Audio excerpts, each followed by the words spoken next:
ከጎን የሚቆምልኝ ኢትዮጵያ ውስጥ አንድም ሰው የለም። አንድ ትልቅ አገልጋይ የራሱ የቤቱን ችግር ነው የሚነግረኝ እንጂ የውስጤን እንኳን አይሰማም፣ አያዳምጥም። ከዛሬ 6 ዓመት በፊት የነበረው ህዝብ ደግ ይሁን ያሁኑን ሳያው ከባድ ነው። ይህንን ለሚያደምጡ የቤተ ክርስቲያን መሪዎች መልእክትህ ምንድን ነው? በእኛ ጊዜ መካተቱ አልነበረ። የከተማዎቹን ያለው በሚዲያ አውሮፓ ውስጥ እንደዚህ ቸርች የለም። ትክክለኛ ክርስትና እንደ ውትድርና ነው። በህይወቴ ደስ ያለኝ አሁን ገጠር ላይ ያለው ህይወት ይህን ለመክፈል አቃተኝ አይደለም። ይልቁን ጥያቄ ያላቸው ደጋፊ ተመልካች ጧሪ የሌላቸው አባቶች ላይ ነው እየሰራ ያለውና እነሱ አሁን ለጸሎት እንኳን እንጋበዝም ነው 3000 ብር የኔ አስራት ብሎ መለስ ለሚያሰናብተው ቸርች። በአሁኑ ሰዓት ማን ነው አገልጋይ የሚያደርገው?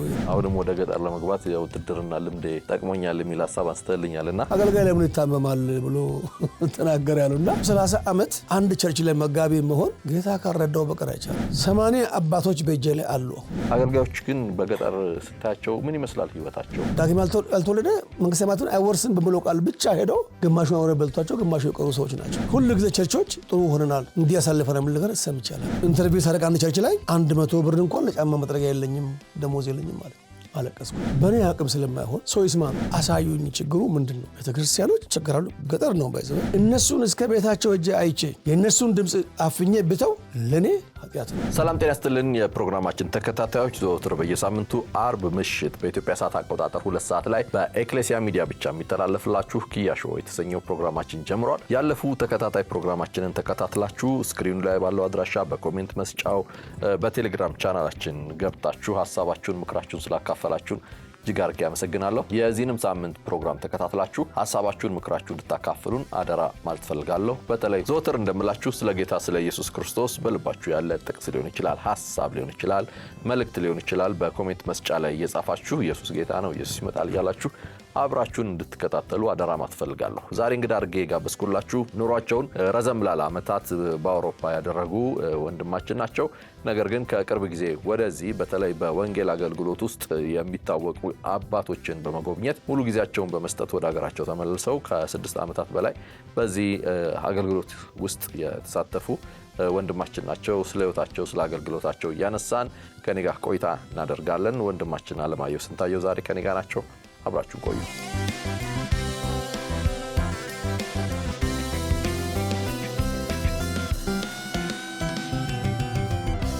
አሌክስ እንኳን ደህና መጣ። እንኳን ደህና ቆያችሁ። ደስ ብሎኛል። ዛሬ ከውጥረት መካከል እንደጠራው ይገባኛል። በጣም የሰለጠነ አገር ነው የምትኖረው፣ ግን ደግሞ አሁን ደግሞ በጣም ገጠር ነው የምትኖረው በሁለት ርቀቱ በሚለያይ መካከልና አሁን ከገጠር ወደ ዋናው ከተማ ለመሻገር ስትል ነው በመካከል ያገኘው። ደስ ብሎኛል እንግዲህ ስለሆንክ። እኔም ደስ ብሎኛል። ጌታ እግዚአብሔር ዘመናችሁን ይባርክ። በዚች ዓለም ላይ አዲስ ነገር የለም። ምክንያቱም አሁን ያለሁት ያደኩበት አካባቢ ነው፣ የወጣሁበት አካባቢ ነው። ከዛ ደግሞ ተሻለ ቦታ ሄጃለሁ። እኔ ግን እግዚአብሔር በሁሉም ቦታ አንድ ነውና ጸጋው አስችሎኝ ነው ያለሁት። ጌታ ይባረክ። አሜን። ዛሬ በተለይ በቁም ነገር በጣም በተለይ ከአባቶች ጋር ተያይዞ ጠንከር ያሉ ጨዋታዎችን እናደርጋለን። ግን መግቢያ እንዲኖረን ኔዘርላንድ 32 ዓመት አካባቢ ቆየ። ምን ይመስል ነበር ህይወት እዛ? የዛሬ 33 ዓመት ነው እንደው ለብዙዎች መቼ እንዳይሉ ሽግግር መንግስት የለውጡ መንግስት ሲመጣ ያን የሽግግር መንግስት ላይ ነው የወጣሁት። ከዛ በኋላ እንግዲህ ብዙ ነገሮች በኢትዮጵያም በዛም ተለውጧል። የአውሮፓም እድገት እያደገች እንደሆነ አውሮፓ እድገቷን ሳትጀምር ነው የገባሁት። አሁን አውሮፓ በጣም አድጓል። ይህን ማየት ደስ ይላል። ኢትዮጵያም ደግሞ ከነበረችበት አድጋ አይቻለሁ። መሆንም ያለበት ነው። ጌታ እግዚአብሔር ይክበርበት። ስለዚህ በአውሮፓዎቹ የለውጥ መካከል ተሳታፊ ነኝ የሚል ይመስላል ሐሳብህ? አዎ፣ በአጋጣሚ እንደ አጋጣሚ ሆኖ አሻራው እዛም እዝም አለ። ያው ትውልደ ኢትዮጵያዊ በመሆነ መጠን እዝም አሻራ አለኝ፣ እዛም ደግሞ እንደ ዜጋ ደግሞ አሻራ አለኝ። ስለዚህ እኛም የመለወጥ ተስፋ አለን ማለት ነው። ደስ ይላል። ጥርጥር የለውም። እግዚአብሔር ይመስገን። ከዚህ ያለህ አይ ቲንክ በውትድርናም አገልግለህ ነበር? አዎ፣ በዚህ እንግዲህ የቀድሞ እንበለው ያለፈ መንግስት ነውና በልጅነት ህይወቴ ካደት ውስጥ አገልግያለሁ። ከዛ ጌታ እንግዲህ ያሻግራል። ይህንን ነው የምለውና ትላንትናን ያሻገረ ሲባል ያንን ነው የማየውና በዛ ህይወት አለፍኩኝ። ከዛ በኋላ ነው እንግዲህ ወደ ኢህአዴግ ስመጣም በተለያየ ነገር ተሳትፎ ነበረኝ። ወጣት እንደመሆነ መጠን ደግሞ ሙያም ነበረኝ በዚህ በጦሩ ቤት። ያው ወታደር ሲባል ሁሉም ጠመንጃ ያዥ ይመስለዋል አሁን ሰው እና ሲቪሉ ቤት ያለው ስራ እንደነዚህ አሁን ሕክምና ብትል ፖለቲካ ብትል የተለያዩ ስራዎች እኩል ነው። ከዚህ ሲቪሉ ጋር ያለውና ውትድርና ቤት ያለው አንድ ነውና ሁሉም ጠመንጃ ያዥ አይደለም፣ ሁሉም ደግሞ እንትን አይደለምና እንደየትምህርቱ እንደየደረጃው እየተመለመለ ሙያ ይማር ነበረ። ሙያ የመማር ዕድል አጋጥሞኝ በአገሪቱ ላይ ትልቅ የሚባለው የሳይፈር ስራ የሚባለው የልዩ መገናኛ ስራ ነበረ ስራ የቆየው። ያ የሚያውቁ ሰዎች ያውቁታልና በዛ አጋጣሚ እግዚአብሔርም ጠብቆኛል። ልጅነትን በደንብ አድርጌ አሳልፌዋለሁ በዛ ውስጥና ደስ ይለኛል።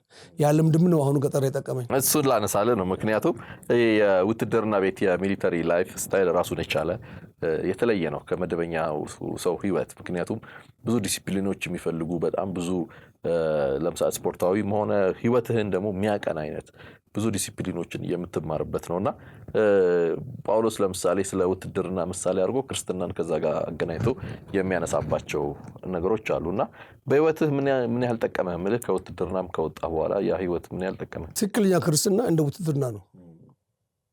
አታድርግ ነው፣ አድርግ ነው። በመጽሐፍ ቅዱስም ላይ 10 ትእዛዞች እነዚህን ይሄን ብሎ የሚቆጥረው በወታደር ቤትም አታድርጋለሁ አታድርግም ዲሲፕሊን እንደሆነው ማድረግና መዋል ነው እና ጠቀመኝ። ለክርስትናውም ይጠቅመኛል፣ ኑሮ ለመምራትም ጠቀመኝ።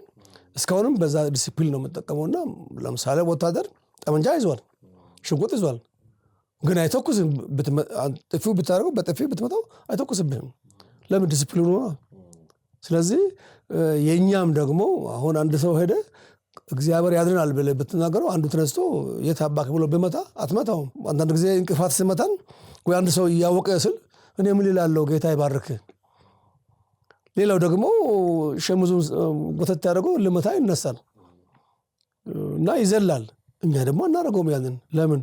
በቀል የእግዚአብሔር ነው ይላል። ስለዚህ ሮሜ ላይ ያለው ቃል ስለሚገዛን እኛ አናደርግም። እብን ክፉ ላደረገ ሰው መልካሙን አድርግለት የሚለውን ቃል መጠበቅ ስላለብን ነው። ስለዚህ ከውትድርና ጋር ይመሳሰላል። አሁንም ወደ ገጠር ለመግባት የውትድርና ልምዴ ጠቅሞኛል የሚል ሀሳብ አንስተልኛል እና ከሞቀ ከተደራጀ በተለይ ደግሞ ከ30 ዓመት በላይ ከቆየህበት ማህበረሰብ አሁን ገጠር ወርደህ ገጠር ነው እየኖርክ ያለኸው። ትሄዳለህ ትመጣለህ፣ እነሱ ጋር ነው። ከተማም ብዙ ሰላም ብቻ ብለህን ነው የምትሻገረው እና ምንድነው የሳበህ ነገር ወደዛ እንድትገባ? እግዚአብሔር እንግዲህ በውስጥ ለሰው ልጅ ብዙ ነገር ያስቀምጣል። ራእዮች ብዙ ናቸው እና ጌታ ያሰጠኝ ሸክም እኔም አንድ ነገር እኔ እንደድሮ እንዳደግኩት ወይም እንደነበርኩ ሰው እንድኖር አልፈልግም፣ እንድሻሻል እፈልጋለሁና እዛ ሆኜ እግዚአብሔርን ማገልገል እንዳለብኝ በስራ ቦታ ሆኜ በትምህርት ላይ ሆኜ በተለያዩ ነገሮች ሳልፍ ሳስታውስ ነበር። ገጠርቱን ቤተሰቦችን እስከ ማስተማር እስከ መራ ደርሻለሁ። ጎረቤቶችስ ሰፈሮችስ በሚለው ላይ ሄጄ ደግሞ ሰፈሮቹንም ስደጉም ቆይቻለሁ። እድሉ ደግሞ ደርሶ መጥቼ ለማየት በቃውት። እንግዲህ ሰው መነሻው ማወቅ አለበት። በዚህ የተነሳ እኔ ያለሁበትን ሳስብና ሰዎቹ ያሉበትን ሳስብ አስደነገጠኝ። ማድረግ የምችለውን ላድርግ ብዬ ሞከርኩ። ከዛ በኋላ ከቤተሰቦቼ መንደር ከመንደር ሰፈር ከሰፈር አካባቢውን ሁሉ መዳሰስ ስጀምር በጣም ደስ አለኝ። እኔ አንድ ሰው ነኝ። እኔ በጎ ነገር ባድርግ ሌላው ደግሞ የኔን አይቶ ብነሳ የሚለው አንድ ነገር ነውና በህይወቴ ደስ ያለኝ አሁን ገጠር ላይ ያለው ህይወት ነው። ለምን? ከጌታ ጋር አንድ ሐሳብ እናንሳ።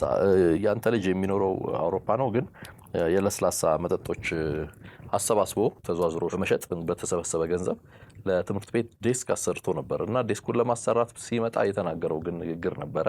ምናልባት የብዙዎችን ልብ ይነካል ብዬ አስባለሁ። ይሄ እርስ በርስ ከመረዳዳት ወይም የሚረዱ ሰዎችን ከርቀት ከመፈለግ ይልቅ በዙሪያችን ያሉ ነገሮችን ትኩረት እንድናደርግ እሱ የተናገረው አንድ በጣም ጠቃሚ ነገር አለና እሱን እስቲ ያጫውተኝ። እኔ መጀመሪያ ቤተሰቦችን ስጎበኝ በእኛው መሬት ላይ እዛች አካባቢ ላይ ትምህርት ቤት ነበረች። ዝም ብዬ ጠጋ ብዬ ሳይ አግዳሜ ዝም ብሎ መረባ ወንበር ነበር ተቀመጡት። ግማሹ ጉቶ ላይ ምናምን እኛ አካባቢ ድንጋይ የለም፣ ድንጋይ ተፈልጎም አይገኝም ወደ ወላይታ ገጠር አካባቢና ያን ቪዲዮ ቀርጬ ዝም ብዬ ልኩት እና ልጆች ምን አይተ መጣ ማታቸው አይቀርም እና በጎ ነገር ብቻ ማሳየት የለብኝም እኔ በጎ አሳይቼ በኋላ መጥቶ ደግሞ ያን ሲያይ እኔን እንትን እንዳለ በጎ ጎኑንም ይሄንንም ይሄው ብዬ አሳየሁት እና ልጁ 9 ዓመት ነው። ምን አለኝ ባባ ይዘኝ ከርክ እኔ እንደ ልጆች እኔ መቀመጫ ወንበር ገዛለሁ አለ። እኔ ሰርፕራይዝ ነው። ትምህርት ቤት ሄደው ለአስተማሪዋ ነገረ። ከዛ መጣህ ሐሳብ ብላ ነገረችው። አባት ያመጣውን አይቼ ነው ብሎ አለቀሰ። ከዛ እኔ ተጠራው ሄድኩና ፕሮጀክቱን እሰራለሁ ብዬ ሰራው። ትምህርት ቤቱ ተባበረ። ልጁ የዛን ጊዜ ብሩን ሰበሰበ። ማምጣት ነበረብኝ። ይዤ መጣው። በጥቃቅና አነስተኛ እዛ በአቅራቢያ እሱ ነው መረጠው። የሰራው አልገዛም ይሰራል። ተሰራ። ሲሰራ አየ እንጨቱ ተፈልጦ ልጎ ሰሩ አየና መጨረሻ ህብረተሰቡ ተሰብስበው ሲረከብ ይሄ እንዳየሁት ከሆነ ከእናንተ ማቅም የሚበልጥ አይደለም፣ ተስማሙ፣ ተባበሩ፣ እናንተ በራፍ አንድ እንጨት የለም እንደ ብሎ ህዝቡ ወቅሶት ሄደበት ጊዜ ትዝ ይለኛል። ህዝቡ አሁንም ደግሞ ይናገራሉ። ይሄ እናንተ ብትተባበሩ ከእናንተ አቅም በላይ አይደለም። ሁሉ ጊዜ ከአውሮፓ መምጣት አይጠበቅብንም ነበር። እናንተ ብትተባበሩ የኛ የኔ መድከም አያስፈልግም፣ ብዙ ነገሮች ማገዝ እንችላለን። ግን አሁን ይሄ እናንተ ብትስማሙ ይሄን ታደርጉ ነበረ ብሎ ምክር ሰጥቷቸው ሄደና ብዙ ሰዎች ያነሱታል። አሁን ብታገለግልበት የሰላም ጉዞ በክርስቶስ ዓለም አቀፍ አገልግሎት አለ እና የሱ ራእይና ዓላማ አንተንም ገጠር የከተተህንም ዋና ጉዳይ የሳበህን አንዳንድ ነገሮች ላንሳ። ለምሳሌ ከ16 ዓመት በላይ ቆየ መሰለኝ ከገጠር ቤተክርስቲያናት ጋር ግንኙነት ማድረግ ከጀመርክና የተወሰነ ድጋፍ እያደረግህ እዛም እያለህ በኑሮ እያለህ ስልክ ጥሪዎችን እየተቀበልክ ትንሽ የተወሰኑ ነገሮችን በማድረግ የተጀመረው ጉዞ ይመስለኛል ዛሬ ለሰላም ጉዞ በክርስቶስ ዓለም አቀፍ አገልግሎት ዋና ምክንያትና ለአንተ ወደ ገጠር መግባትን የሆነውና እሱን አንሳልኝ እስቲ። የነበረው ግንኙነት ምን ይመስል ነበር? የኔ ሐሳብ ይሄ አልነበረም፣ የክርስቶስ ሐሳብ ነው። ማንም ሰው ከሞቀበት ተነስቶ መጥቶ እዚህ ልገባ አይፈልግም። ብዙ ጓደኞች አሉ፣ ብዙዎች ጋር አሳልፋለሁ፣ እዚህ ከተማ ውስጥ አሉ። ብዙ ቦትም አይቼዋለሁ። አሁን ጣል ባደርግ በዚህ አጋጣሚ ደርግ ከወደቀ በኋላ በምቾት ነው ኢትዮጵያ ውስጥ ነበርኩት። ጌታ ነው። ከሄድኩ በኋላም አውሮፓ ነው የገባሁት። ከዛ ግን ወጥቼ ተመልሼ እዛ ስመለስ ደስ ብሎኝ ብቻ ምንድነው የእግዚአብሔር ቃል በሁሉም ደስ ይላል። ፊልጶስ 4:4 ላይ ያለ ቃል አለና በሁሉም ደስ ይበላችሁ ይላል። እዚህ ሲመጣ ደስ አለኝ። እነዚህን ቸርቾች መጀመሪያ ዝም ብዬ የራሴን መደበኛ ስራዬን እየሰራው አገለግል ነበረ። ያው አገልግሎት በፋይናንሻልም አገልግሎት ነው፣ በመድረክም አገልግሎት ነው። የአገልግሎት ዘርፉ ብዙ ነው። መድረክ ላይ ወጥቶ ካልሰበኩ አገልግሎት አይደለም ማለት አይቻልም። እና ይህ ልምድ ሰው ቢወስድ በዚህ አጋጣሚ ሰው የሚመክረው አገልግሎት ማለት መጽሐፍ ቅዱስ ይዞ መድረክ ላይ መውጣት ብቻ አይደለም። በጸሎት በሐሳብ በቀና ነገር ቸርቿን ማገልገል ይቻላል። ስለዚህ ምንድነው እኔ ዝም ብዬ አካባቢ ያሉ መሪዎችን እያገኘው ስልክ እንኳን እንደልብ በሌለበት ጊዜ በቀበሌ ስልክም እየደወልኩ በሰውም እያደረኩ ልክና እደርስ ነበረ። ሁሉ ጊዜ ቸርቾች ችግሩን ያወራሉ። አንድ ቀን ጥሩ ሆነናል እንዲያሳልፈን ምን ነገር ሰምቼ አላውቅም ነበር። ያገረመኝ በኋላ በደም ህይወት ላይ ብዙ ነገሮች አለፉ። ብዙ ነገሮች በዚህ ሚዲያ ላይ መንገር ማልፈልጉ ነው ሲያልፉ መጨረሻ ላይ እጅግ ከሞቀበት አውሮፓ መኖር ብቻ አይደለም በስራም በምንም በገቢም እጅግ ከሞቀበት ቦታ ብድግ ብዬ ተነስቼ ወደ ገጠር መጣሁ። ስመጣ እስኪ አሳዩኝ ችግሩ ምንድነው? ቤተክርስቲያኖች ችግራሉ ገጠር ነው ባይዘው የከተማዎቹን ያለው በሚዲያ ያው አውሮፓ ውስጥ እንደዚህ ቸርች የለም፣ የተሟሟቀ እንደዚህ ማለባበስም የለም። ጌታ ይክብር ለሁሉም። እና ያን ሁሉ ተውኩና ወደ ገጠሩ ሄጄ በአይን ማየት ሲጀምር እጅግ የሚያስፈራ ነገር አየሁት። የኔ ህይወት ምንድነው? አንድ ቁም ነገር ባደርግስ ይሄን ሰው ያውቀዋል ወይ ብዬ ገባሁበት እና ያን ሳየው እጅግ ደነገጥኩ። ከዛ ያለኝን ነገር እየመነዘርኩት የነበረኝን ስራ በቃ ጌታን ጸለይኩ፣ ስራውን ለቀቁት። በገዛ እጄ ለቀቄ 3 ዓመት ሙሉ ከቤተ ክርስቲያናት ከአባቶች ጋር ጸሎት ጀመርኩ። ወይ ገንዘብ ነው የዛን ጊዜ ለአገልጋይ ልብስ ማሰፋት፣ ለአጥቢያዎች ከአጥቢያዎች ጋር በመመካከር አጥቢያ የምትሰጠውን ገንዘብ እኔ ባቆም አጥቢያ የምትችለውን ለምን ዝም ብዬ ለዛ አገልጋይ ሻይ ጠጣ ቢ ካልሰጠው በስተቀር ደሞዝ ቢ አልከፍለትም። ለምን አጥቢያ ነው የምትከፍለው። ነገ እኔ ባቆም አጥቢያ የማይችለውን ነገር አላደረገውም። ከአጥቢያዎች ጋር ብቻ ከሽማግሎች ጋር ብቻ በመተባበር የአገልጋይ ቀለብ ይከፍል ነበረ።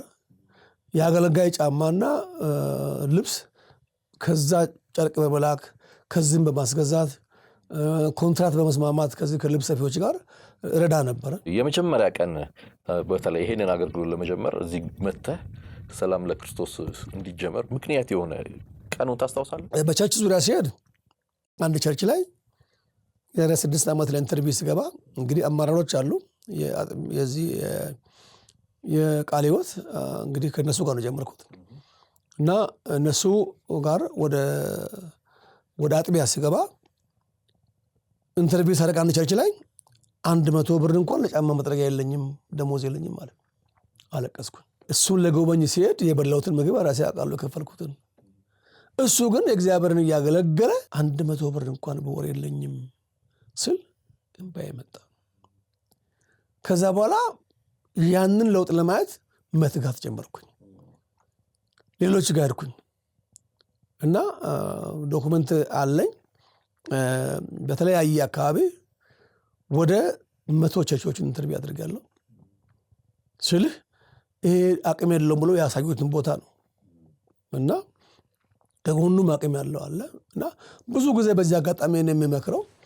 ብዙ ቸርቾች ተከላ ዓላማ አድርጎታል። ተክለን ውሃ ካላጠጣን ችግኞች ይደርቃሉ። የተከለው ቸርች ሌላውን በማስተባበር ቢያየው ወርዶ እንዲያዩት በዚህ አጋጣሚ እመክራቸዋለሁ። ምክንያቱም ችግኝ እንተክላለን፣ ውሃ ካልሰጠን ይጠወልጋል። በተለይ እኔ አገልግሎቱ በጣም ደስ ያለኝና ከተቋማቱ ግንባታ ባሻገር ግን ሰው ላይ የሚነካ ስለሆነ ያንተ አገልግሎት በደንብ እኔንም ልቤን ያዘኝ ነገር ነበርና በኋላ ላይ ሄደ ባለፉት 3 ዓመታት አካባቢ ይመስለኛል አገልግሎትን በደንብ ሽፍት የሚያደርግ ነገር ተከሰተ እና አሁን በዋናነት በጣም ትኩረት አድርገህ የምትሰራው የወንጌል አባቶች ላይ ለትልልቅ ቤተ እምነቶች ምስረታ ምክንያት የሆኑ በገጠር በተለያዩ ቦታዎች ላይ ወንጌል እየሰሩ የነበሩና አሁን ደጋፊ ተመልካች ጧሪ የሌላቸው አባቶች ላይ ነው እየሰራ ያለውና እንዴት ወደዛኛው ሐሳብ ገባ? ህብረቱ አለኝ ከአካባቢ ካሉ አጥቢያዎች ጋር እና በቅርበት አብሮ መገናኘት እና ይሄ የቤተ ክርስቲያን ይህንስ ይብዛ ትንሽ ገቢ አላት። ተቋሟ እንደ ተቋም እንደ መባና መጽዋት አላት። ያው እንግዲህ የከተማው 100 ብር እንደ 1 ብር እንደ 10 ብር ብጥል እኛ ደግሞ 10 ብር ነው ትልቁ መባ ብንጥለውና ይህንን አየሁት። ከዛ በኋላ ደግሞ የኔ ደግሞ አንድ ቸርች ላይ ቸርች አግዥ ያለውና የምተክሉትም እኔ በሚወጣበት ታይም ላይ አገልጋይ የነበረ እኔ 30 ዓመት ተቀምጬ ወደ ኢትዮጵያ ወደ ምናምን ስመጣ ያ ሰው ነበር። የሱን ደግሞ ስከፍል ነው ቆየሁት እዛ ሆኜ እሱ መጋቢ ሆኖ የሱ ምክትል ወንጌላዊ ሆኖ የነሱን ደሞዝ 400 ብር 600 ብር እስከ 1000 ብር ስከፍል ነው ቆየሁት። በወቅቱ ብሩ ቫልዩ አለው፣ በአሁኑ ሰው ካየ አላውቅም። እና ቆየሁትና ልብሳቸውንም ስል ቆየሁት። አጋጣሚ ያ መጋቢ ድሮ ያስተማሪ መጋቢ ሽኝት ነበር። 30 እንግዲህ መጋቢው መጣው ወደ 11 ኪሎ ሜትር ከዛም በላይ ኪሎ ሜትር ከቤቱ ተነስቶ ወደ ቸርች ይመጣል። 30 ዓመት ሙሉ ሌላው ቆርቶ 30 ዓመት አንድ ቸርች ላይ መጋቢ መሆን ጌታ ካረዳው በቀር አይቻልም። የህዝቡ ሁኔታ ሳየው ምናልባት ከዛሬ 6 ዓመት በፊት የነበረው ህዝብ ደግ ይሁን ያሁኑ ሳየው ከባድ ነው እና 30 ዓመት አንድ ቸርች ላይ እኛን ያሳደገ አባት ሲሸኝ ከሰው ተለቅሞ አርጅቷና መንገድ ላይ መቀመጥ ጀመረ። በቃ አንተ እረፍ ብሎ ሲያሳርፉት ያው አንድ አልጋ ከነፍራሹ አንድ በሬ ለእርሻ ተብሎ ተገዝቶ ተሰጠውና ወደ ቤቱ ሄደ።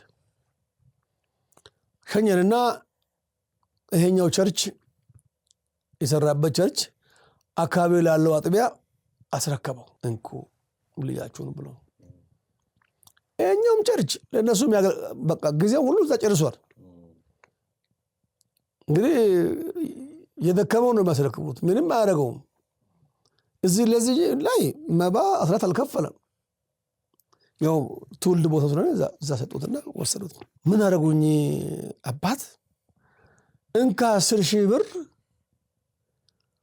ይሄ ሁሉ ስንገዛ የተረፈው ገንዘብ ነው፣ ሰዎች ካዋጡት ገንዘብ ከቸርቹ እኮ አይደለም ከሰዎች የተለቀመ ገንዘብ እንካ ብሎ 10,000 ተቀብለው 3,000 ብር የኔ አስራት ብሎ መለሰ ለሚያሰናብተው ቸርች።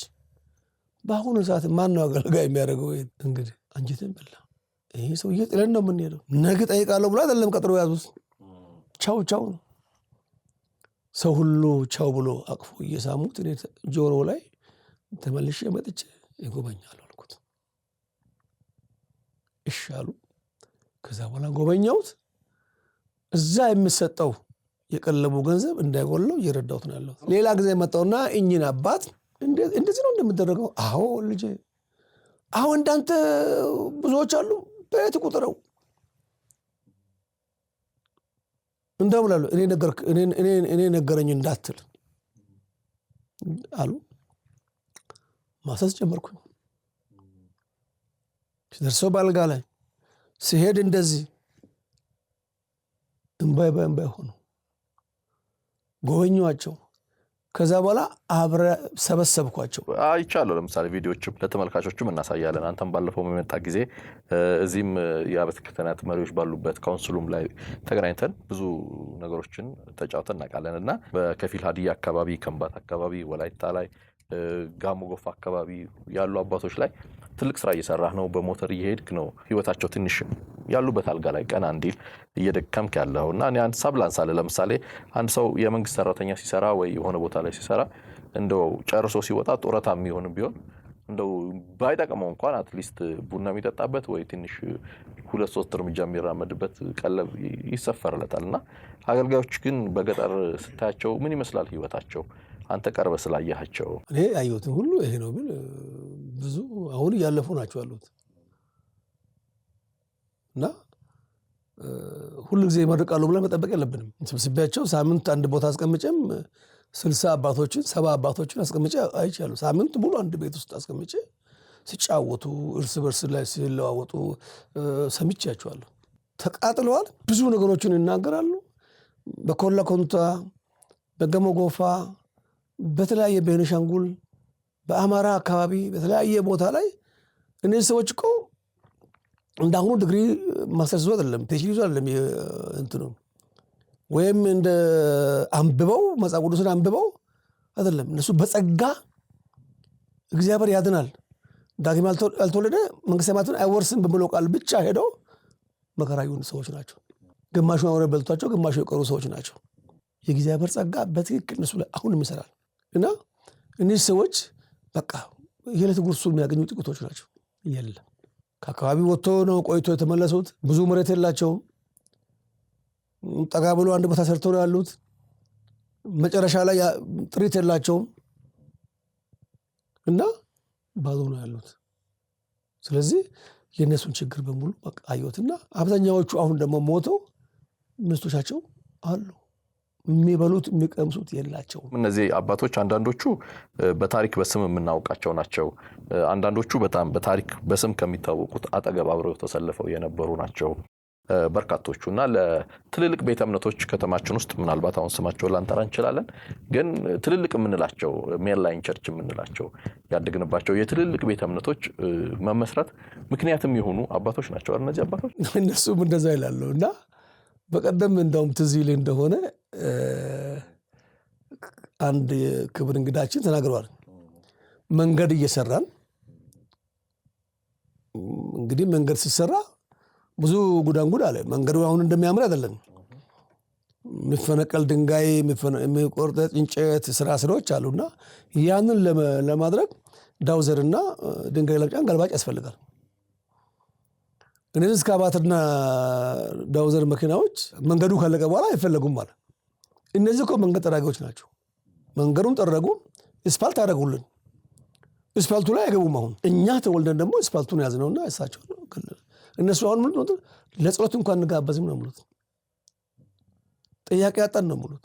ምን ድጋፍ ይደረግላቸዋል? አንተ አሁን በሰላም ጉዞ በክርስቶስ ዓለም አቀፍ ቤተክርስቲያን ምንድን ነው እየተደረገ ያለው? እንግዲህ እኔ በዚህ ሚዲያ ላይ እናገራለሁ።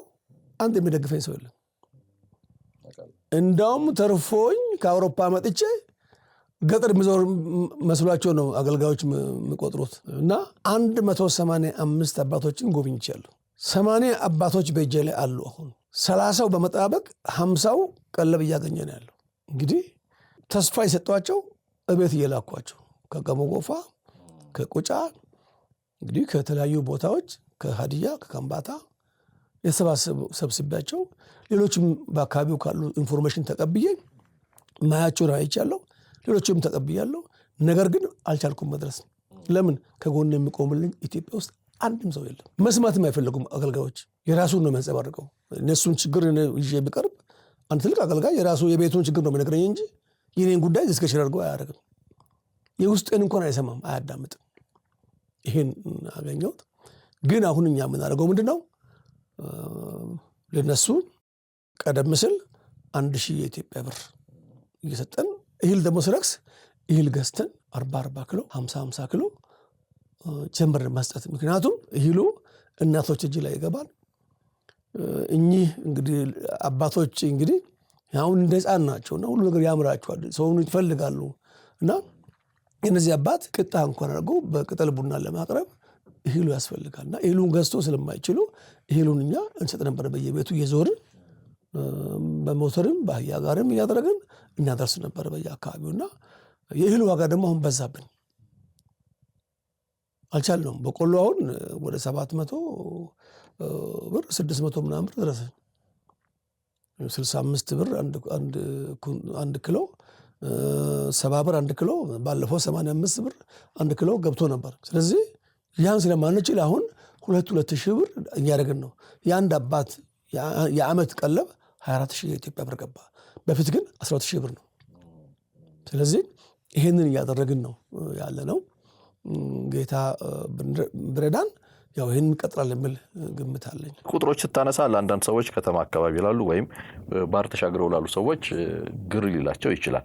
ለምሳሌ እኔ ዶክመንተሪ ለመስራት ወደ አንድ ገጠር ከተማ ሄጄ ያገኘሁት አንድ ወንጌላዊ በወር 1,000 ብር ነበር ቀለብ የሚሰፈርለት። ትንሽ አመታት ወደ ኋላ ሄዶ 3-4 አመት ወደ ኋላ ግን በጣም የሚያስደንቅ የወንጌል ስራ የሚሰራ ወንጌላዊ ነበር ያገኘሁት።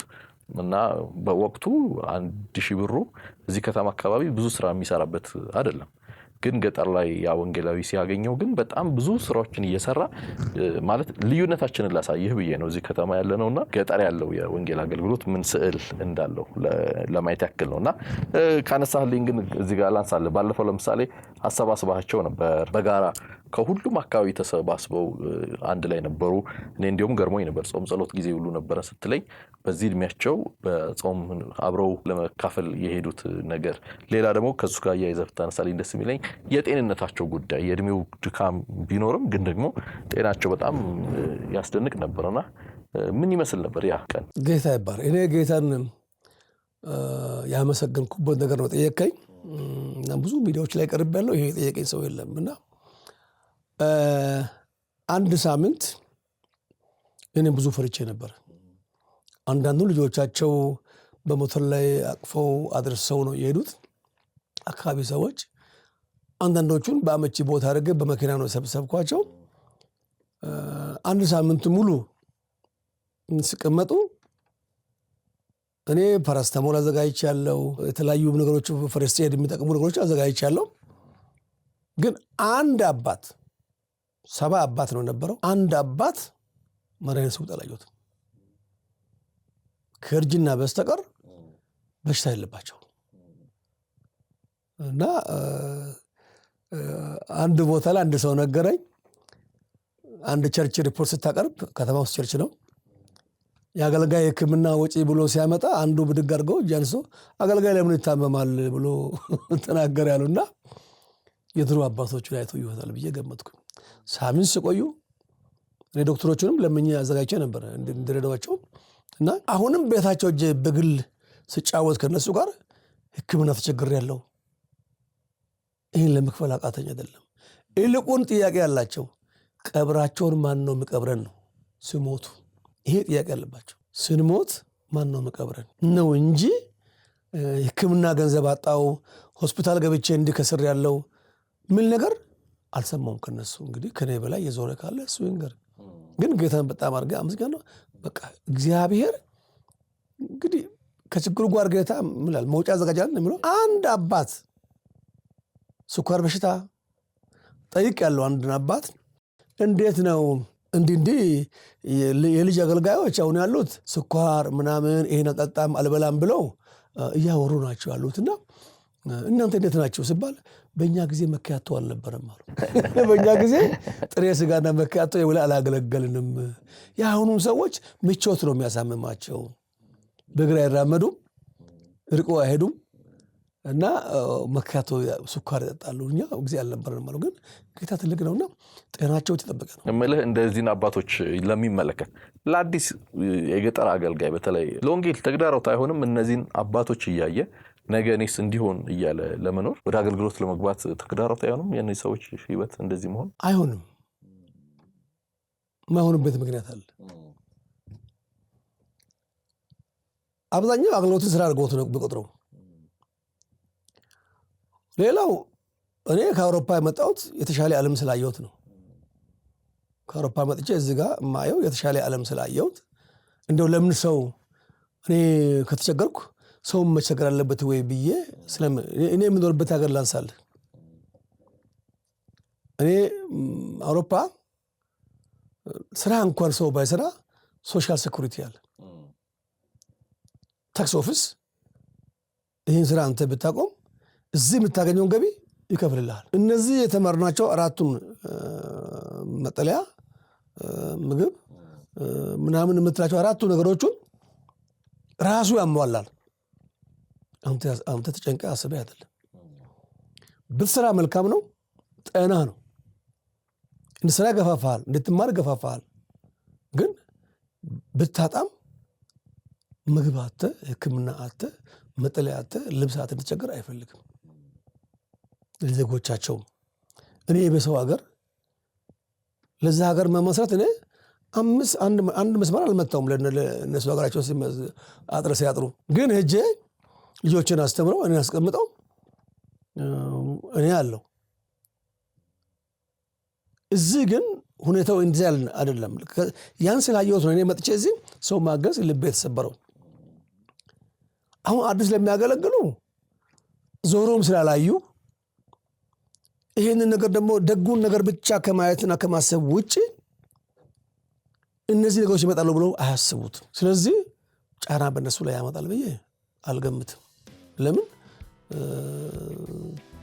ትውልዱ ዞሮ በአቅራቢያ ያለውንም ችግር አይረዳውም። ለምሳሌ እኔ ሀብታም ቢሆን ከጎኔ ላይ ወንድሜ ካለ እኔ ቤት ቅርጫ ስጋ አርጄ ይሸገባለሁ። ወንድሜ ቤት ባዶ የሚውልበት ቦታዎች አሉና ያንን ሰው ቢያደርግ እኔ እኮ እኔ አባቶች በስም እናውቃቸዋለን፣ ያውቁታል እና እየሄዱም ይመረቃሉ እኮ ጸልዩልኝ ይላሉ። ግን ነገ ለኔ ቢሆን ኖሮ እንግዲህ አሁን እናያለን። ቀጣይ ባለን በመሪዎች ጉባኤ ላይ እናያለን። ባለፈው አሳልፈናል። እኔም ደግሞ ከገጠር ወጥቼ ለከተማ መናገር የቻልኩት በአሁኑ ሰዓት ነው። ስለዚህ ነገ በኔ ካለ ይሄ ብልጭልጭ አይኖርም እና አሁን እናያለንና ተጽዕኖ ምፈጥር አይመስለኝም። እየተከታተላችሁ የምትገኙት ኪያ ሾው ነው። በመግቢያ ላይ እንዳልኳችሁ ዘወትር አርብ ምሽት በኢትዮጵያ ሰዓት አቆጣጠር ምሽት 2 ሰዓት ላይ በኤክሌሲያ ሚዲያ ብቻ ይተላለፋል። እስካሁን እየተከታተላችሁን ካላችሁ በእርግጠኝነት ወዳችሁናል ማለት ነው። ስለዚህ ቻናላችንን ሰብስክራይብ ሳታደርጉ የደወል ምልክቱ ሳትጫኑ ወደ ቀጣይ አገልግሎት እንዳትሻገሩ አደራላችኋለሁ። ይህንን የእረፍት ጊዜ እናንተ ይህንን ለማድረግ ተጠቀሙበት። ካፍታ ቆይታ በኋላ ተመልሰን እንመጣና በተለይ ከወንጌል አባቶች የተላለፈ መልእክት ጥሪ አለ። ምንድነው ያ መልእክት? ጥሪው ምንድነው የሚለውን ምላሽ ይዘን እንመለሳለን። ወንድማችን አሌክስ ይሄንን ሐሳብ ያካፍለናል። በመጨረሻ ደግሞ ከኛ ምን ይጠበቃል የሚሉትን ሐሳቦች ይዘን በሱ እንለያያለን። ካፍታ ቆይታ በኋላ አብረን እንሆናለን። አትለዩ። ፓስተር ኃይሉ ጎዴቦ እባላለሁ። አገልግሎቴን ከጀመርኩኝ በ6 ዓመት ተኩል ጀምሬያለሁ። ዛሬ ከጀመርኩኝ 79 ዓመት ዕድሜ ነው። ወንጌላዊ መስቀል ይሆናል። ወላይታ አውራጃን ሙላ ወላይታ አውራጃን ሙላ ኩዴታ ዱጌታ ወዳይዳ አይ ወዳራ ጋሌን ጋላጋላስ ወንጌላዊ ሻንካ በረዶ ነው። ሸንክላ ኦይዳ መለው ዛላ ኡባ ደግሞ ጅማ ድረስ ቦንጋ ደግሞ በጸሎት አዲስ አበባ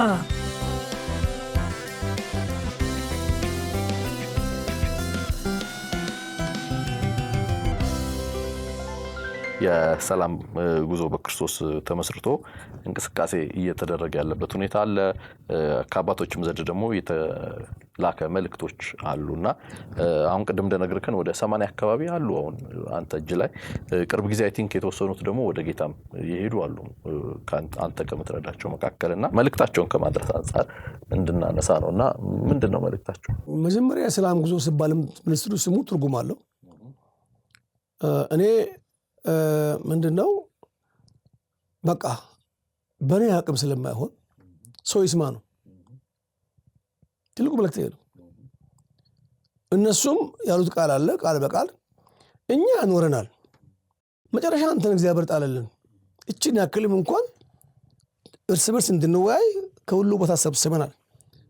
ባይገርም ወላይታ አካባቢ ያሉት አስተማሪዎች ናቸው፣ የመጀመሪያዎቹ ናቸው።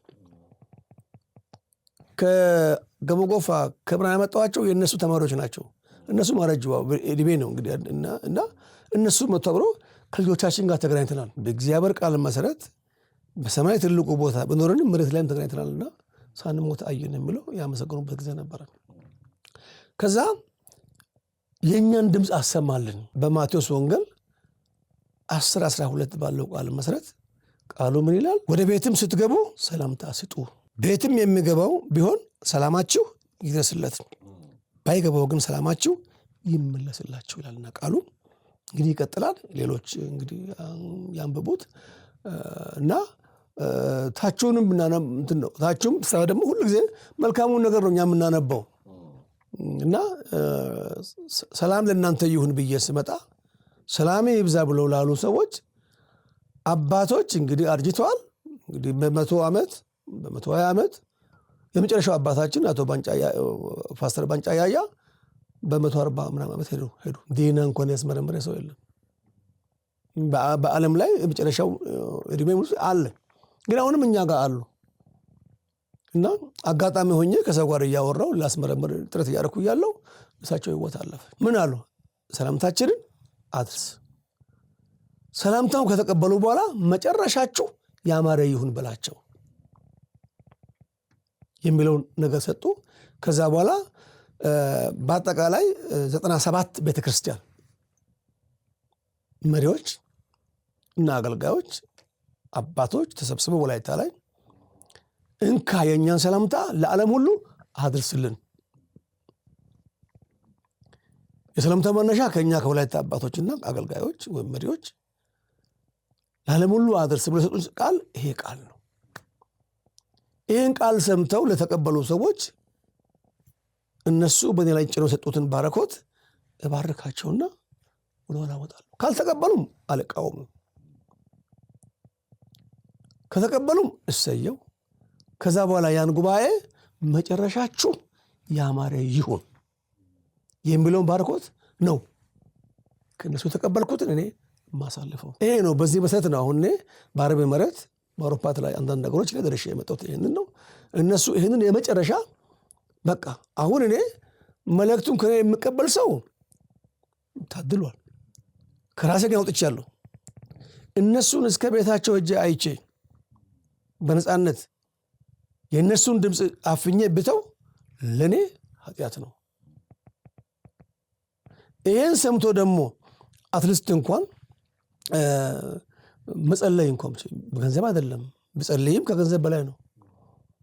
ቢያስብበት ቤቱን ቢፈትሽ እንግዲህ የሚለው ነው። እንግዲህ ይህን ብዙ እንዳልወቅስ ደግሞ ያው አሁን ነው ብዙ ጊዜ ሚዲያ ላይ ቀርብ ያለው ሚዲያዎች ብዙ አልፈልጋቸውም። ብዙ ሚዲያ ላይ ቀርብ ያለው ብዙ ዜና ተሰርቶበታል። አልሰሙም ማለት አይቻልም። ሁሉም በየፊናው ይሰማል። ግን አንድ ኮመንት ላይ አንድ ሰው የታለ ይሄ ሰውዬ ብሎ ጠየቀኝ ሰው የለም። አሁን ግን ወደ ህዝቡ ወርጄ በር በከፍቱ እነዚህ የኛ መሪዎቻችን እንግዲህ ይሄ ስል ማንኛውንም ሃይማኖት በተለይ ዳግም የተወለድን የኛም ፕሮግራም አላማ ከዚህ ቀደም ተገናኝተን እንደተነጋገር ነው ይሄ መልእክት ከአባቶች የመጣ ነው። ቪዲዮዎች አይቻለው ተሰብስበው ከ97 ቤተክርስቲያናት የተወጣጡ መሪዎች ያሉትና ይሄ መልእክት በመላው ዓለም እንዲደርስ ነው ዛሬም ካንተ ጋር እየተጫወተን ያለ ነውና እንድታነሳልኝ የፈለኩት ሐሳብ ከቤተክርስቲያን መሪዎች ከቤተ እምነት መሪዎች አሁን ትላልቅ ቤተ እምነቱ መሪዎች ምናልባት ይከታተሉናል ብዬ አስባለሁ። የአጥቢያ መሪዎች በተለያየ ቦታ ያሉ ከኢትዮጵያ ውጪ ያሉ ቤተክርስቲያናት ያደምጡሃል ብዬ አስባለሁና ይሄንን ለሚያደምጡ የቤተክርስቲያን መሪዎች መልእክትህ ምንድነው? ቀጥታ ንገራቸው። ቤተ እምነቶቹን አንኳኳለሁ፣ እሄዳለሁ። እኔ ንግድ መፈለግ የለባቸውም። እኔ እነሱ ፈልጋቸዋለሁ እና አሁን ወደ ከተማ መውጣቱን ጀምራለሁ። ከተማ ውስጥ ያሉትን በተለያዩ ቦታ ያሉትን የቤተክርስቲያን አባቶችን ኃላፊነት ያላቸውን ይሄንን የአባቶችን መልእክት እነግራቸዋለሁ። እነሱ ከዘጉ ይዘጋል። ከከፈቱልኝ ለቸርቿም ለህዝቡም እችን ሰላም ለእናንተ ይሁን ሰላም ይብዛ ካሉ በኋላ የአባቶችን መልእክት ነግሬ መጨረሻውን ቡራኬ አባቶችን አውጥቼ አድርጌ እወጣለሁ። ማገዝ አለማገዝ የራሱ ጉዳይ ነው። የወላይታ አባቶች የሰጡትን ሰላምታ ተቀበሉልኝ የሚለውን አደርሳለሁ። ሌላው ዓለምም ማድረገው ይሄንን ነው። ወደፊትም ለማድረግ ያቀድኩት ይሄንን ነው። ይሄ የሚኒስትሩ ስም ራሱ የሰላም ጉዞ በክርስቶስ ዓለም አቀፍ ሚኒስትሪ የሚለው እንግዲህ እያለን እኛ እንግዲህ አሁን ከክርስቶስ ጋር በሰላም እየተጓዝን ነው። እድሜያችን እየተጓዝን ያለው የተባለው አይቀርም፣ እናልፋለን።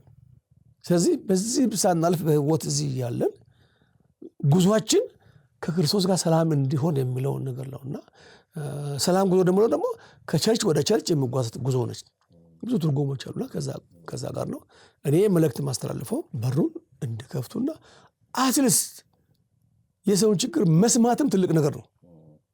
መሪዎች ጋር ሲቀርብ እንደው ይሄ ነው ብሎ አዳምጠው አስቦት የሚያደርጉት ነገር ነውና በር እንድከፍቱ እማጸናቸዋለሁ። የአባቶች መልእክት በየደረሰበት ቦታ ሁሉ እንዲደርስ በያላችሁበት ቦታ ሁሉ ወንድማችን አሌክስ ሲመጣ በመቀበል በሮችን ከፍታችሁ ይሄ መልእክት ለጉባኤ እንዲተላለፍ መልካም ፍቃዳችሁ እንዲሆን ደሞም አብሮ ሰራተኛም እንድትሆኑ በዚሁ ጥሪ ማስተላለፍ ፈልጋለሁ። አሌክስ የጥያቄ ላንሳለ ምክንያቱም የቤተክርስቲያን መሪዎች የራሳቸውን ኃላፊነት ይወጣሉ እንደ ተቋም ብለን ሐሳብ እንሰጣለን። ግን በግለሰብ ደረጃ ግለሰብ አማኞች ይሄን ቴሌቪዥን የሚከታተሉ ይሄን ፕሮግራም የሚከታተሉ በየትኛውም አካባቢ ያሉ በተለይ ደግሞ በወንጌል ያመኑ ወንድሞቻችን ምን ማድረግ ይችላሉ? እንደ ግለሰብ አንድ አባትን ቢወስዱ አንድ አባትን መርዳት ቢችሉ ከጎናችን ላይ ቢቆሙ ደውሎ እንኳን ለኛ ቢጸልዩ ገንዘብ ብቻ አይደለም እንፈልገው፣ ጸሎት እንፈልጋለን፣ ህብረት እንፈልጋለን።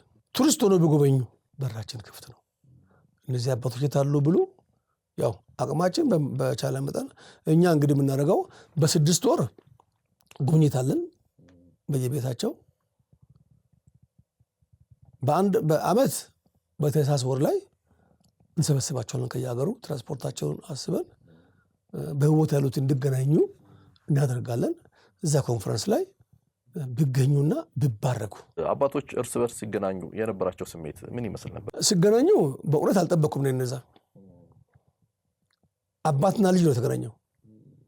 መጀመሪያ ወንጌል የገባው ይቅርታ የገባው ስለ አንዳንድ አካባቢ ሰዎች ቅር እንዳይላቸው እኔም ትውልድ ቦታ ስለሆነ ነው። ወላይታ ውስጥ እንግዲህ አሁን ብዙ ጊዜ መነሻ አሁን ያደረጉትና ከቦታ የሰማሁት ወላይታ ኦቶና የሚባል ቦታ ላይ ፈረንጆች መጥቶ ባረፉ ጊዜ ወንጌልን አስተምረው የለቀቋቸው ናቸው እነዚህ እና እነዚህ ደግሞ ሄደው ወደ ገሞ ጎፋ ወደ ሌላ ቦታ ሄደው አስተምሯቸዋል። ከጎፋ የመጡት ለወላይታዎቹ ልጆቻቸው ናቸው። እነሱ አስተምሯቸው አብሯቸው አገልጋይ የሆኑ ናቸውና በጣም ደስ ልጁን ለራሱ የወለደው ልጅ እንደሚያገኝ እንግዲህ የመንፈሳዊ ልጅ ይበልጣል እና በጣም ደስ ብሏቸው ተገናኝተው እንደዚህ ነበር ነው። አንዳንዱ ደግሞ አንዱ ወደ ከፋ ሲሄድ አንዱ ወደ ጅማ ቢሄድ አንዱ ይጠያይቁ ነበር። በዚህ በወንጌል ስራ ላይ ያሉ አንተ የመጣከው ሲጠይቀን እንዴት ነህ አንተ ሰላም ነህ ወይ ብሎ እከሌ ያለ ወይ በቦታ እከሌ ያለ ብሎ አንዱ ይጠይቁ ነበር። የሞተውን እዛው ይሰማሉ። አለ እኮ ብሎ ይናገራሉ። ኑሮ እንዴት ነው ህይወት እንዴት ነው ብሎ ይጠይቃሉና ያ ትልቅ በቃ ደስታ ነበራቸው። ይህንን ነው እነሱ አሁን እዛ ላይ እኛ እየሞትን ያለ ነው። እኛን እንዳገናኘን ሰላምታችንን አድርሰሉ ለዛ ነው እና ትልቅ በቃ በፊታቸው ላይ ቪዲዮ ይነበባል። የሚናገሩትም ቃላት ተቀርቷል እዛ ጋር አለ ደስ ብሏቸው እና ይህንን ነው እንግዲህ እኔም ላወጣሁትም ነገር የደከሙ ድካሜ ሁሉ ትልቅ ምስጋና ከእግዚአብሔር አግኝቻለሁ ብዬ የገመትኩበት ወቅት ነበረ።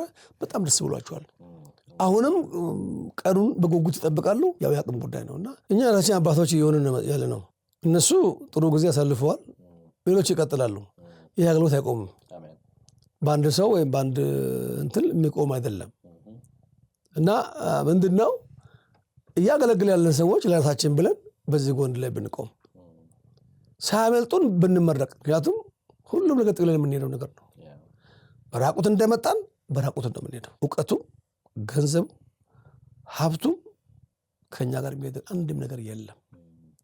ስለዚህ በቃ እና አጋር በመሆን በቅርብ በመከታተል በመጸለይ ከጎናችን ቢቆሙ ደስ ይለናል። ኔዘርላንድ እያለ አሁን እየተጫወትን ያለ ነው በመንፈሳዊ አገልግሎት ውስጥ የተሰሩ የስራዎችን ነው። ግን እንደ ሀገርም ደግሞ በሴኩላር ላይም ትልልቅ የልማት ስራዎች ጀርባ ላይ እንዳለ አውቃለሁ። ለምሳሌ እንደ ህዳሴ ግድብ ጀርባም አብረህ እዛ በነበርክበት በማስተባበር ትልቅ ስራ እንደሰራህ አውቃለሁ እና ላነሳልህ የፈለኩት ጥያቄ እንዲህ አይነት ነገር የአቅም ጉዳይ ነው ወይስ የጥሪ ጉዳይ ነው? አቅም አይደለም፣ ቀና ግንዛቤ ነው።